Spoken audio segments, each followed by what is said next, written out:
Well, good evening. Good evening. It's good to see you guys. Gonna go ahead and let you guys get in to the stream. It's been a minute. It's been a minute since I've been here, but I'm back. I haven't went anywhere. I know y'all probably tired of me saying that I'm back, but this is what you got. This is what you got. It's all a learning process, but I appreciate each and every one of you guys that have actually been with me and been here. I appreciate everything and appreciate all you guys that have been active. For the people that have been here the entire time, as well as the new people, I salute you guys, and I appreciate each and every one of you guys for your involvement in the channel. So, going to get going again. I haven't been in, so I'm a little rusty, but you guys know how we do it. We're just gonna continue to do the things that we do to make sure that we make the best content we can make for the people that you're making it for. So I know you guys seen the screensaver and the thumbnail. We're going to be talking about quiet quitting tonight. A little bit about quiet quitting, a little bit about what I've been doing as far as the next journey in my life regarding real estate and making new content, pivoting. So that's just what we're going to be doing. We're going to be talking about that. We're going to be talking about the workforce, the actual state of the workforce, and where to go forward. And eventually, we'll talk about making the leap. I made a video a while ago about making the leap and taking the leap of faith, and quiet quitting, and this will go hand in hand. So you guys will actually get some benefit out of what we're going to be talking about tonight, as well as making the next leap in your career or, in your entrepreneurial journey, if that is what you want to do. When is the right time to make that leap? Is it a right time? Is it ever a right time? And when to know the right cues to make that leap. If you're a person of faith, who are you consulting about making that leap, and the things that you can do to prepare yourself for that journey? Because it is a leap of faith. It is something that you're going to have to take a deep breath, have some introspection about where you are and who you are and your talents and your abilities, and what all the things that you can do to make sure that you have a smooth transition if you decide to make that leap. If you want to change directions, pivot, whether it's content creation or you're out boots on the ground and in your career. So let me make sure anybody's in here that I am not missing, and we can continue to go. So I hope you guys are good. I'm doing good, not doing bad at all. I make my occasional content. Could I be doing better? Yes, I could. And I talk to you. I can't talk to you guys about consistency if I'm not being consistent. So I want you guys to know that I'm with you. My new lease on this channel is let you know that I'm transparent, and I try I'm human. I have ups and downs, especially with the content creation. Should I be doing this? Should I not be doing this? Am I reaching anybody? Are you getting any kind of value out of the content? And sometimes it's a little rough. So, is it a point of me doing it at all? I'm sure this the things that you guys ask yourself as well. So I'm not any different. I've been there, but I can't give up. I vested too much into the channel, and I vested too much into myself to just give it up.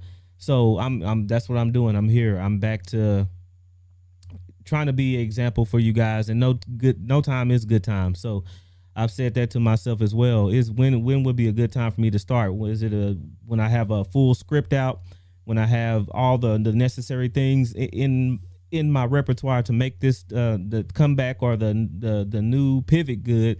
And it's never a good time. You sit there and overanalyze yourself, or you begin to be somebody that you're not really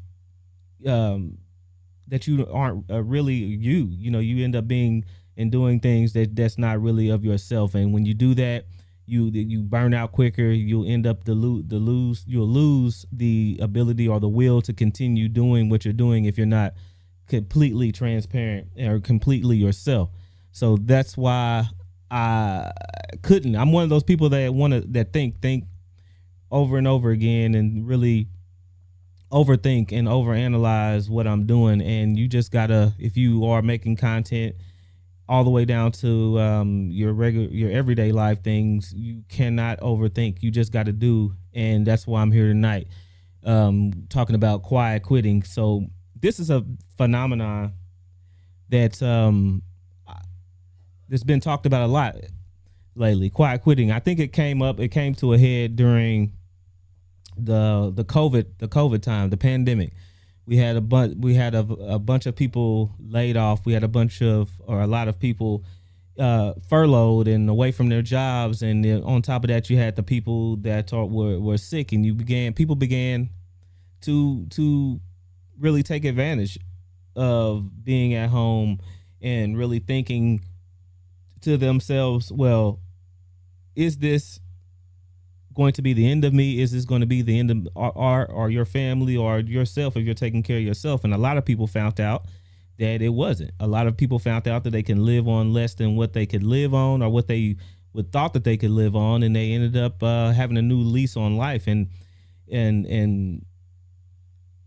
it's all over. I don't think anything is new. I don't think quiet quitting is new. We're just in a era of where we want to put labels on everything and repackage it as if this is a new phenomenon or if it's a new thing. But nothing is new under the sun. This is all the same exact things that people deal with, from being overworked to being burnt out as an employee, to being underappreciated, undervalued, and just all things encompassing a bad scenario. And that is, to me, nothing new. You always been overworked and underpaid, especially in the era we in now, where degrees are all over the place. The degrees, whether you like it or not, don't kill the messenger. Degrees are not as valued as they were in the 1960s, 70s, and 80s. They're not. Why? Because it's the basic principle of economics, the supply and demand. There's too many degrees out there to hold the same value that they once did, so they don't. You have now it kind of put the market in a place to where you have to have bigger and better degrees. If you're not from an Ivy League institution, then you're already at the back of the race. And let's be honest, it's not meant for everybody to go to the Ivy League institutions. And we ended up in a spot to where we have a bunch of degrees paying, decent $50,000 a year, but then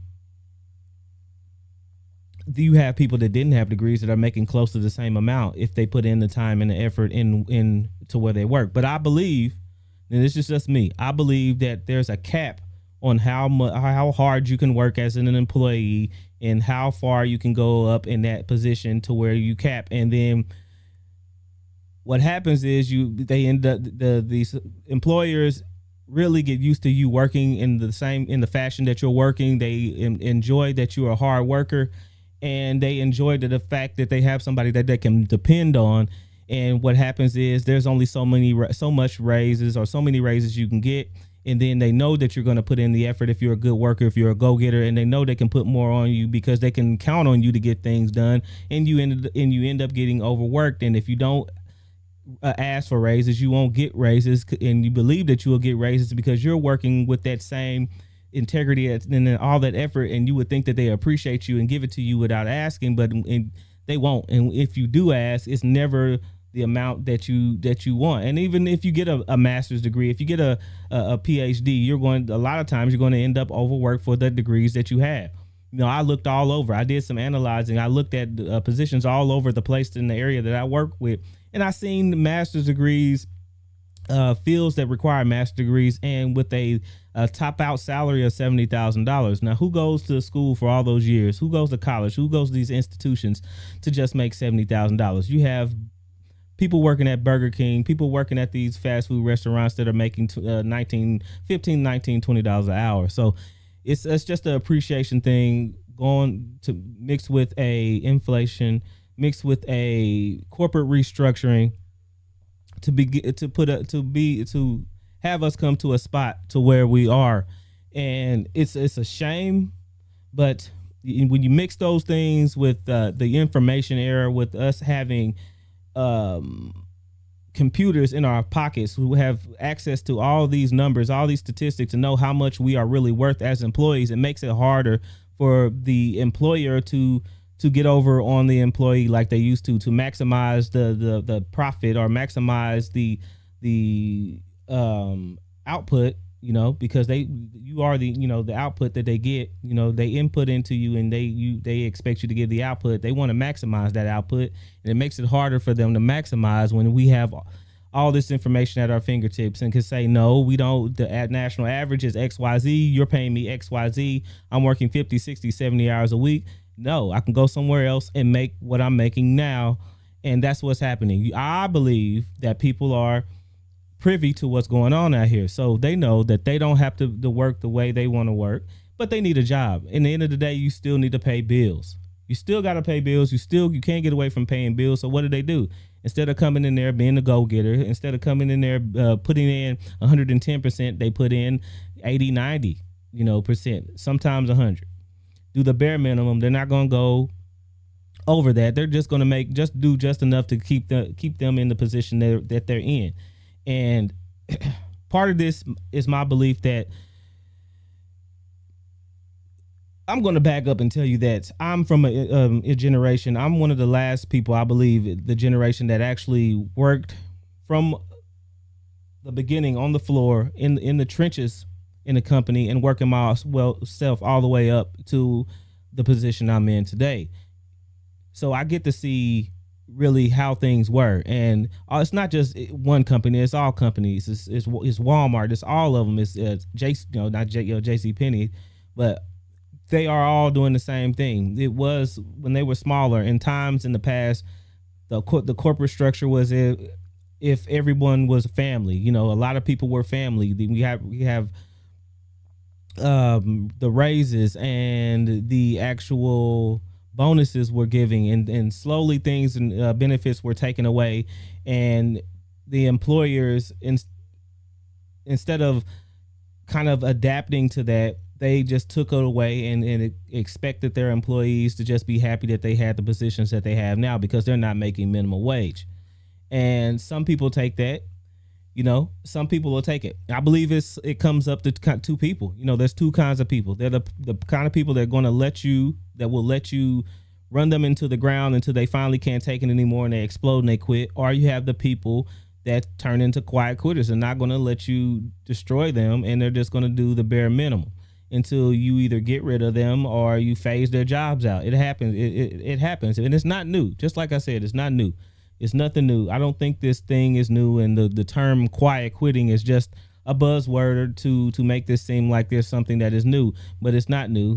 They'll make it seem like it's a phenomenon that they need to address, and it'll go away when it's simply corporate restructuring and the way they do it now. And it's one thing to look at your bottom line as a number, but it's another thing to look at your employee as a number. And having that access to your monetary needs and not being pigeonholed to one source of income anymore, and the people actually taking control of their lives is where you have the problem at. That's where the problem as an employer and employee comes. And I have to be careful. Might be one day that where I'm employer of multiple people, and what I can say is, instead of me not speaking up or me doing one thing, you take advantage of what I think are the mistakes of big companies and kind of molding and doing a different route to kind of stop this quiet quitting from happening. Make sure everything is in here. All right, good. We're good with the chat.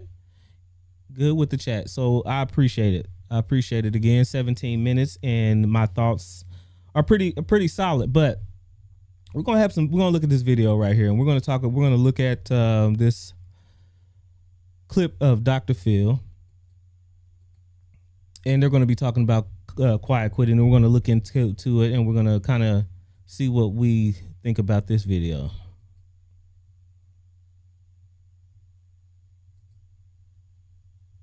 Get it ready.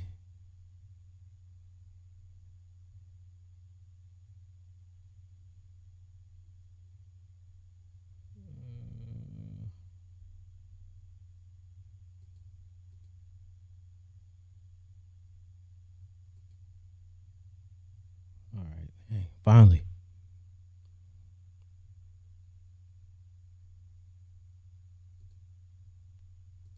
All right, make sure everybody can hear. If you can't hear me, but nobody's in here right now, so we're doing good. We're all right. Get it out of the way of my face right here, and we're gonna watch this video. Is an investment in something they're hoping to get from a job. Sometimes it's a paycheck, sometimes it's a promotion. If you're asking them to put in extra, there has to be a reason to do extra. Well, where do you draw the line of what's extra and what's not? We look at the job description. Quiet quitting is just doing the job you were hired to do within the schedule you've been given to do it. How do you get ahead if you're a quiet quitter? Well, see, that's the thing. Dr. Phil likes to ask these questions that he already knows the answer to because he's an employee himself. When you're at the point of quiet quitting, you're not trying to get ahead. That's not the thing you're trying to do. You're not trying to get ahead. And what people realize and what people are realizing now, that the structure we came into recently, or in modern times, I'll say it like that because I was born in the 80s. A lot of us are realizing that the school structure we were put in, the college structure we were put in, were not meant to make us free thinkers. They were not meant to make us want to go out and be advantageous for ourselves. It was meant to make good, structured students that will grow up and to be and evolve into good, structured employees, workers. That's all it was meant to do. And now people are realizing, and from the prior generation, that we don't even have the same luxuries as the prior generation. We don't have the pension plans. We don't have the different things that the employees that came before us have. So we're in a unique position that we can see everything, and we can kind of be more educated on how the structure is at these institutions that we're working at. And look, yes, if we want to be promoted, we know how to work hard, but we don't want to be taken advantage of. People just don't want to be taken advantage of, and a lot of people, Dr. Phil included, the boomers of the world don't like that. They still, even though I believe that they know that it's not the same world that even they came up in, and they know you can't just work and make it to the top. There is no more of that. And they believe that, but at the same time, they still need employees. You can get ahead as a quiet quitter. One of the logical fallacies we make is we assume that if you're not putting in extra hours all the time and going the extra mile, you're never going to get promoted. There's such a thing as becoming too valuable to promote. If you're producing, once again, that's another thing. Especially if you're between 25 and 40, you're beginning to see these very things happen to you. You'll say it's a saying at the place of business where I work that I work at currently, that you never stop doing the job that you were in when you got promoted. So you still do the same job. You move on to another job, but you still carry the same responsibility as the job you were before. Because why not? They have a ready and available, knowledgeable person that can do the job that they did before, as well as the job that they're doing now. Here and there. So why not? They're going to save money. They don't have to hire another person. That's less overhead. That's just more. That is more profits for them. So why would they? Producing too much value in the position you are in. The employer has no incentive to move you up. They're going to keep you right there where you're producing good profits for them. What they're going to do is they're going to give that promotion to an outside hire or the boss's kid. And exactly, they do. They give the promotion to the. I've seen it, and it's be different. It'll be a different scenario if we didn't see what these guys are talking about right here. We see it. We see it happen all the time. I've seen people go up that have been in the positions for 10 years or so, and they decide to want to move up. They have the degree that they asked for, they have the experience, and they never do, because the job that they're in right now is too hard. It'll be too hard to replace them. It'll be too much money, or not. They don't want to invest the time and effort trying to find somebody and train somebody, so they just leave them there and get for them to be essentially get taken advantage of. And what these employers like to lean on is the fact that they can't take advantage of you because they're paying you, right? They're paying you over the minimum wage. They're paying you a decent salary, and they're paying you enough money for you to keep coming back, and you keep coming back, and you have somewhere to work. So they figure, like, why do I need to do that? Why do I need to go out of my way to do that when I can keep you in the position that you're in today? And it's a shame. And speaking on that, it's really a blessing and a curse to have those comfortable, cushy jobs, me myself included, because why? You get put into a position to where you don't want to mess up that comfortability. You don't want to jeopardize that comfortable zone you in. You're making they give you just enough money not to move, not to do anything, but not enough that you really need to keep ahead of the inflation, not enough to get the things you want to get done, not enough to make the investments that you want to make, just enough to keep you there and for you not to move. That's why talking in the next video, we're going to be talking about making that leap and when it's the right time to make that leap. Just a little nugget of that, if you're in the position that you're in and you don't like going to work, you don't like getting up, but you're getting up quiet quitting because you are comfortable with that job. It's an easy job. You can barely have to put any effort into it to get the job done. But you're miserable inside, or you just don't like it inside. And you're just in that place of stagnation, then yes, it might be time for you just to head out. Now, there is also another thing. If we have gifts that are supernatural. We are blessed with a certain talent, and our talents that we work in and we thrive in. Now, some people believe everybody can do anybody's job if they have enough training. Yes, you can do that job, but if it's not that gift, if it's not that unique talent that God has blessed you with, you're not gonna be fulfilled. I say it like that.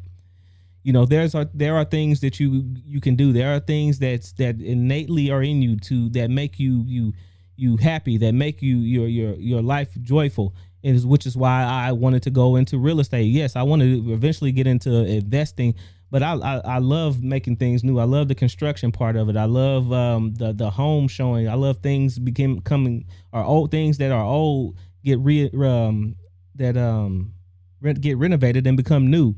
Which is why I feel like this is something that I need to do, and we're going to talk more about it. But yes, there's a time to where you have to make that leap and make that change, and only you know it. Really? So you said you really resent stereotyping this younger generation, these quiet quitters, as all being lazy. I do, and I don't think it's a generational thing. Whether you've been working your whole life for 30, 40 years in a company, or if you're brand new to the workforce, quiet quitting is really for everyone. It's about setting healthy boundaries and being attentive to what gives us a return in our life and what makes life worth living. Now, I don't think this is a thing that needs to be made like a standardization, like a standard work. I don't think it needs to be standard work for you to quiet quit. Nope. I don't think that needs to be standard work for you to quiet quit. That's something that I don't agree with. No, I believe it's a thing. I believe it's it's not hurting anyone until you're not producing what you signed on to produce. But do I think it needs to be a thing to where you can to make healthy boundaries? No, you just can set them yourself. Now it's up to your integrity. It's up to what you can do in your spirit that am I producing what I need to produce as an employee? Do I feel good about that? That's an integrity thing, and it's up to you to know those limitations and to know to where you're not feeling like you are living up to the standards of your integrity that you put forth. So no, I don't think it needs to be some kind of standard thing like that, but I don't think it's about being lazy too. Everybody's done it. Everybody that has worked their butt off, especially in these days where you feel like the employer just doesn't, they don't care about you like you feel that they should care about you. And you just don't want to be taken advantage of, and it's just one of those things. What do you think about this? They're lazy. They are. And again, this is a nice way to say you're lazy. Oh, quiet quitting. I think I saw the thing, slackers and so forth. This does not work for. Now this is a boomer right here. This is a one of your standard boomer type guys right here. You know, he looks like he may have a business or working in the top level of some kind of business. So of course he doesn't want you to feel like, you know, quiet quitting is something that you need to do. Now, like I said, I don't believe it's just something that you should label a whole group of society of people as quiet quitters, and we're going to keep this standard of work because that's what we needed for it to be, is that standard of work for us to get over on that. No, I don't think so. Do I think it could be utilized to make a stand, to make a point of how you value yourself? Yes, I think it should be some kind of measuring stick. Look, this is what you know you can get out of me. This is what you're going to get out of me unless you do better by me, or unless you give me the incentive to do better. Do I think it should just be grouped as, or this thing as like this whole generation needs to do? No, because they are at the same time employees too. This is a capitalist society, whether you like it or not. You know, it's one of the greatest countries in the world, if not the greatest. So yes, we have our ups and downs, but you get over it. You won't go anywhere else. I mean, you'll say that this is a bad country, but you won't go anywhere else. You're still here with me. Thank you, by the way. But this is what it is. This is what it is. But this is one of those boomer type guys that want to label everybody as late. I don't think it has anything to do with being lazy. For our country. And what worries me is that in America, the United States, we are becoming very lazy, very soft. This is not good for our country. I mean, there's like 9.8 billion people in the world. We're 330 million here. There's a lot of countries around the world that hate the United States. And if we're not producing, if we're not working hard, we're going to be, and actually by 2050, China says we're the world power. Now, if we're going to be lazy here and not work hard and produce as a country and work together as a team, you better learn Chinese. Okay, this is where I agree with the guy. It's only so far you can be lazy, but this is not all about the employee. This is the thing. This is the caveat to this conversation. This is not all about the employee. This is what happens when you have a structured system that does not make critical thinkers. It does not nurture the growing of a child in one direction or another. This is the result of what you get. You get a bunch of drones, and when those drones wake up, they rage against the machine, for lack of better words. This is what happens. You have a bunch of people that have grown up in these indoctrination camps, because that's what public school is. They're teaching your kids more about, you know, their identity than they are making sure that they can do reading and writing and math without looking at a calculator. They're more worried about how they identify as than what they really know as fact.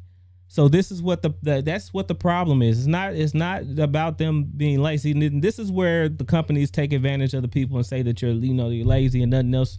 No, they were bred to be the people that they are. They are raised and born and bred to be the people that they are through this system.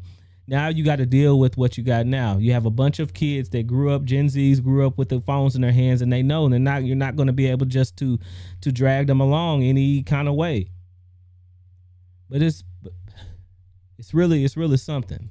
Because in 30 some years, you're going to be speaking Chinese, I believe. I think Mandarin is the national language there. Thank you. What's your name? Santana Maynard. Go ahead. I think it's hard to say that things are so black and white. I think, yes, there are people that are lazy, but this is such a phenomenon now that I think we should look into it. I was a former teacher, and I feel like I silent quit to pursue my passion right now, which is voiceover. But it's during that time I was a teacher, there was poor leadership, it was low pay, and the kids were great. The kids were awesome, but everyone was stressed out. And it's more about quality over quantity. Hunter, you say she's describing the hustle culture, and you say this is a protest against the hustle culture.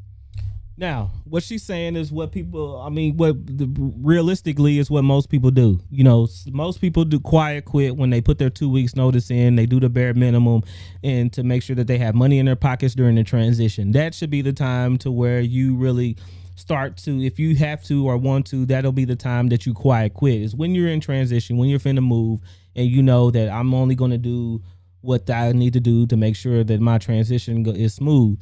And that's natural. I think what quiet quitting is, it goes on for months and months and months, but you're not brave enough to make the move. Yes, that's where I said the dangers of having a good cushy job is, because you don't want to make the move until to blossom. You don't want to make the move to transcend and to go into the things that you want to do, to take life by the horns, take the bull by the horns in life and jump into it. I've been there, and I'm not trying to say that you guys, it's all you and not me. I'm there. It's what happens when you get into the middle class. You don't want that middle class to be disrupted. You don't want that chain of income to be disrupted. But we are here, and we all have, our divine gifts that we can work in. It's not meant for us. I don't think anybody's just meant to be in a job all of their lives and not nurture the thing that God has put you on this planet for. That's just me. We're all here for a certain reason. We're all here to impact. We're all not here to do things like that, to leave a legacy. We're not here just to sit down and make somebody else a million or $1 billion. Yes, the jobs are admirable. The having a job and having a steady job and taking care of your responsibilities is great. You should, as a human, as an American, as a father, as a mother, as whatever you are, having a job, a steady income to feed and provide for your family is a great thing. But I guarantee 99% of the people that are in these positions are not working in their divinity, are not working in their divine purpose in the world. They're not working because that is not fostered, that is not bred, and that is not nurtured in the school system. The public school system right now, as you know, is not made up to do that. It's not made up to nurture you into going into those passions that you want to go into and to be the best you can be. It's just made for you to be the worker. It's not made for you to think that you can go out and be entrepreneurs. It's not made for you to go out on the limb and take those risks for you to be millionaires. The less millionaires is better for the people that are already millionaires. The less of them you got rolling around is better for them. More money for them to spread around between themselves. They don't need you pulling. They don't need the competition. They don't need any of that. It's easier for them to do the things they're doing without extra millionaires in there. But it's not meant for you to sit there and be miserable in a position just because you can make money. But it's up to you. Nobody else can make the decision for you to move into the positions and put yourself in those positions that make you really catapult you into the successful places that I know you can do and know you can be. Nobody else can make those decisions but you, and nobody else can make them for me but me. Sure. In my opinion, I believe quiet quitting is a protest for workers' rights. If I work at a job and my job description is 9 to 5 and I'm supposed to do A, B, and C, and at 5 o'clock I'd like to go home to my friends and family and focus on other parts of my life that are frankly more important than work, and my employer says, hey, we actually need you to do X, Y, Z for no extra pay, I'm going to resist that because I don't find that work is the most important thing in my life, nor do I think it should be the most important in anybody's lives. I think down the road, you can have all the money in the world, but if 50 years from now you didn't spend that time with your friends or family or yourself, I don't feel that that's a very beneficial, it's not a very fulfilling life. And so I think our generation is tired of working to live. I also think. And I agree. It was bound to happen. Some people are going to take it and run in stride with it. But I suggest anybody that feels like this, do not stay in that position forever, because you're going to end up resentful. You're going to end up not liking or just being angry that you wasted the time and could be doing something else. Trust me, I've been there as well. When the pandemic hit and I had the time to kind of start this channel, I drug my feet for a while. I did things that I needed to do, but I drug my feet. And I watched other content creators, blow up, and it just is what it is. But you learn from those things, and not being stagnant is one of those things that you really do not want to do. I think it's unfair to just assume that they're lazy if they're not working in the office. It's not about being lazy. I think it's about where you apply, where you work hard. For me, I did my job, I got my job done every day, and then I applied my hard work to what I did outside of work because it was what I was passionate about. I worry about the social media. And I mean, you kind of see the videos and you're getting all these views and likes about it, but you're not really having, I think, a real conversation. You're expressing this idea of quiet quitting that then is spreading across to people that are thinking, well, hey, my employer is a bad person. All employers are bad people. All they care about is profit. That's not true. There's so many great employers out there that do care about their employees, and that's not being portrayed. And you're, I think, spreading this notion to people that that's causing a lot of issues. I mean, you look at productivity right now in our country. Let's be honest. Most of them aren't great people. Most of them have came in, and of course they want to do the best for their boss who's above them. You know, either if they're the CEO, then it's the shareholders, and if it's your manager, manager in the place or facility or building that you're in, he's going to want to report and do good for him. And if you're not doing good for him, I mean, they're not going to do good for you. Now, what's happening now is more of the people that are coming into positions, managerial positions now, are all about them. Most of them come in, like they said earlier, off the streets, and they do not have those bonds with the people. They don't want those bonds with the people at the top because it's easier for them to let you go if they need to. It's harder to let a person go if you have bonds with them, because you don't want those people being mad at you. You don't want those people being upset with you because they came up. They were from the bottom with you. So you don't want them angry with you. So this new batch of people that are coming into positions now, they just don't have the bonds. And I understand why they do it. If you're a business owner, I understand why you do it, because you want to maximize profits. But at the end of the day, we're all human beings. We're not robots. Not yet. Maybe to come. We might see it in our lifetimes. We might not. But right now we're humans, and we're still here in this journey together in the workforce and in the rat race. And it's one of those things where we're just going to have to deal with and navigate. That has fallen. We've had the worst decline since the late 1940s. You Don't pay attention to the Kia support team member think this makes... or Mr. White Tea. We're paying attention to Mr. Man Bun. Now, all right, we don't got that. That we didn't need that. So that's what that is. That's what quiet quitting is. Quiet quitting to me is nothing new. Like I said before, it is what it is. It's nothing that you're going to change. It's none of that. But it is a time to really have some reflection and look at where you are in your life, and understand that if you want to make that YouTube channel, if you want to make that leap into real estate investing, if you want to get into just real estate like me from a start, and just understand and learn and really invest in yourself, this is the time to do it. When you get to the point to where you don't want to be, or you're not fulfilled and you're not happy, look at your gifts. Look at your natural gifts. What makes you happy? What could you do, and what could you be involved in if you didn't even have to, if you weren't getting paid for it? That's the main thing. If you weren't getting paid for it, what could you do?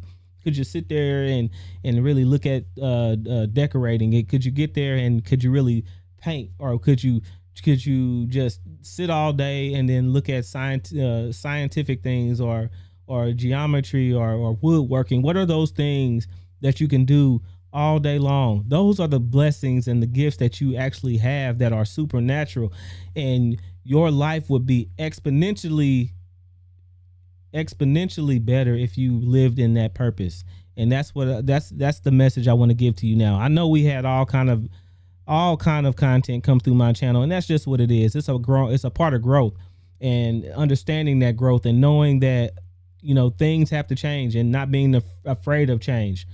You have to look that change in the eye. You have to look the unknown in the eye and know that we are not supposed to live in fear.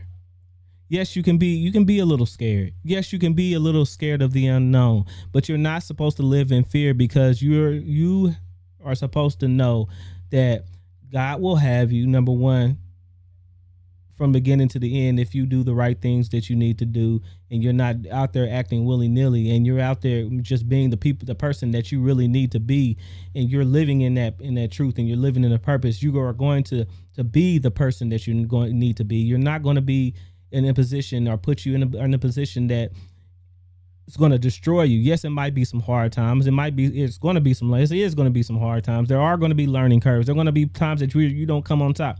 There's going to be times where you do everything you need to do right and it still doesn't work. But if you stay steadfast, if you stay strong, if you stay positive, if you put forth the effort that you need to put forth, you are going to have a tremendous amount of success in your life. And it's going to happen. Might not be fast. It might not be how you think it's going to happen, but it will. If you want to be that $1 million earner, if you want to be that person that actually molds that company that you want, because I have dreams of having a brokerage that actually gives people the tools to fix their own homes, who actually gives them the tools to know and give them the confidence to know that they can do anything that they need to do to make themselves more successful. Because you look at the times are getting harder. You're not going to be able to go out and buy everything you need to buy. You're not going to be able to do it. The average person isn't. So I want people to know that they can have that confidence, and if I continue to put forth the effort to do that, it's going to happen, and it's going to happen for you too. So guys, I appreciate you coming with me today and being with me in the live stream as I start this stuff back up again. And just know that I'll be here and I'll be posting more videos again, because I did pass my real estate exam. If you've been watching my videos, I have a whole series on the real estate journey, what to do, tips to pass your real estate exam if that's the route you want to go, some of the things that can help you in the steps it takes to get that real estate license to get started. So I have done that. So I have some time again. My next journey is I'm working with a brokerage right now. Depending on how that works out, I'll give you an update in the video on that too, so we can get to work and we can start making more of this content and just continue to change lives. So people, I thank you for being here today. You could have been anywhere, but you decided to watch this video. If you got any suggestions, make sure you get into the comment section. I thank you guys. Until next time, everybody, I am gone.